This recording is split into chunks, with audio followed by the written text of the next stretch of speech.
Hi there, in this tutorial we're going to look at masking that inner liquid. We're also going to try and do that little liquidy bounce thing that's part of that as well. So let's go and do that now in this tutorial. Alright, the first thing we need to do is open up this exercise file. So go to your exercise files, open up 08 masking. There's one in there called pintglass.aep. That's the After Effects project. Okay, so I've got him open and I've just added some stuff to get us going. Okay, some Illustrator icons. Okay, and what we've got the middle of our glass, we've got the outside of our glass, and a couple of text layers. Cool. So to get started though, we're not going to need any of those layers. What we're going to do is grab the rectangle tool, make sure we've got nothing selected, okay, and pick a fill color of anything. It can be anything because this is going to be transformed into a mask later on, so it doesn't really matter.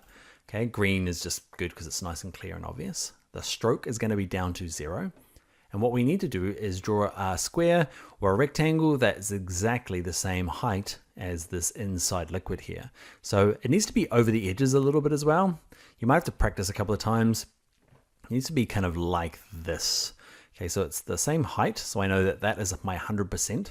Makes it easy to work out my 53%. And I need a little bit of edges on here. Why? Because I need to use one of my effects in a second called pucker and bloat, and it needs a little bit of extra stuff on the side. So maybe not perfectly square like my first one, but maybe something like this, just a little bit taller than it is skinny. Let's rename this layer. Okay, and we're going to call this one liquid mask. Next thing we need to do is when we draw a rectangle freehand, okay, you can see the anchor point here has not ended up in the center of the rectangle. It's ended up in the center of the comp. So what we need to do is grab the pan behind tool. Okay, and we're going to hold down Command on a Mac or Control on a PC. Click, hold, and drag this guy here and trying to get it into the center of this rectangle. Great.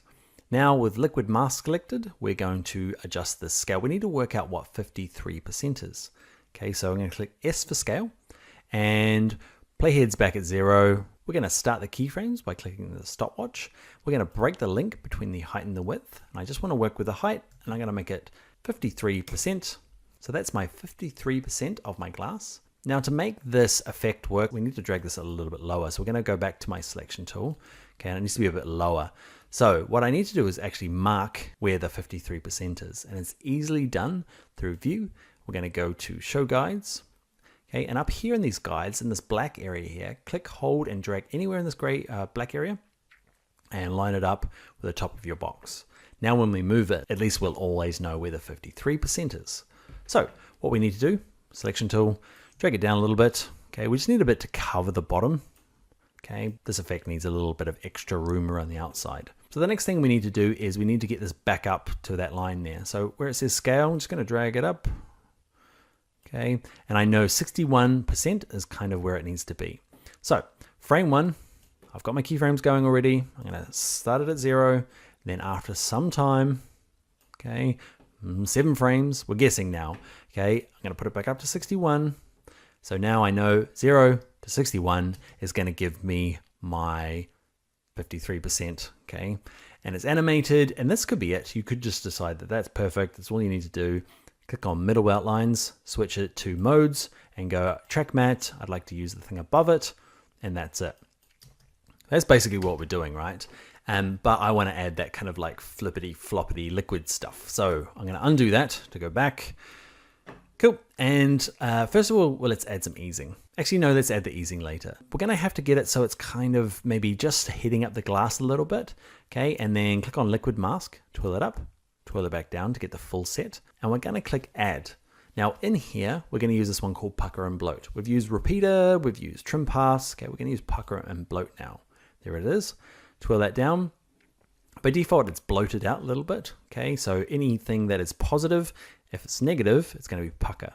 Okay, so it's going to get down like that. That's what we kind of want to get started. Okay, and we'll set a keyframe. Actually, let's get it going along till it's just about to get to the top. Okay, and you can see here now my pucker is a bit too much because it's actually, I'm starting to see the bottom here. So I'm going to have to make it a little less. That's it, just so it covers the whole base. Cool. So what I'm going to do is I'm going to set a keyframe for pucker and bloat. And then, okay, maybe just, so where does it go? It goes along there. Okay, so this one needs to be a little bit further, closer to where where it kind of stops in terms of scale, maybe just before it. And then just after, we need to go a bit past. So we're going to go to bloat. How far we're going to bloat? Okay, eventually you go too far and it starts going back on itself and does weird stuff. Okay, looks like a shamrock. But I'm going to get it so it goes that far. Cool. And then, okay, so what's that? That is positive 46. So I'm going to go a few more frames along and then go backwards. Okay, so it goes back again, not fully back. We're just going to go back a little less every single time. Okay, so we're going to go back maybe a bit more. Then back this way. We're going to have to play with the timing loads. I bet you this is going to look a little naff when I'm finished. Okay. And maybe back to eventually 0 where it's flat. We're going to give this a test run. Don't laugh. Let's see how it goes. All right. It's not my worst. It's not my best either.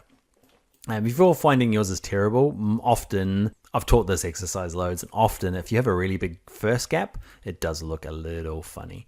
Okay, so I'm going to just separate these all out. Remember, if you want to expand and contract these, you can select them all, hold down the Alt key on a PC or Option key on a Mac, and they all expand and contract, remember? Just play around until you get a feeling of it. Okay, I feel like that's okay. And what I do find as well is just this first keyframe needs easing. Why? Just because I've played around with it lots, okay? And I feel like if you ease them all, they don't look as good. But if you ease this first one, 75, 75, okay, and it just makes it, I feel it does anyway. Cool. All right, and next thing we need to do is we need to apply it as a mask. So let's twirl this up, and the guy underneath, he needs to be directly underneath this middle outlines of our mask. So click on this guy, make sure we're on modes and not switches. And on the track mat, who we're going to say? We're going to say the guy just above him called Liquid Mask is going to be my mask, please. Kick back and... it could be better. It's okay. Okay, so that is the pucker and bloat. Okay, so we've used the mask, okay, which is kind of cool. And we also use that pucker and bloat. I now probably, if I was going to do it again, I might make the pucker and the bloat maybe a bit more. Okay, it doesn't kind of go enough for me. It's okay. What we also might do is let's just check to see. Let's go back to modes, turn on motion blur. Let's just check to see if it's any good with a bit of motion blur. It does look better. My timing's not quite there though. All right, that is going to be it for this exercise. Let's get on to the next tutorial.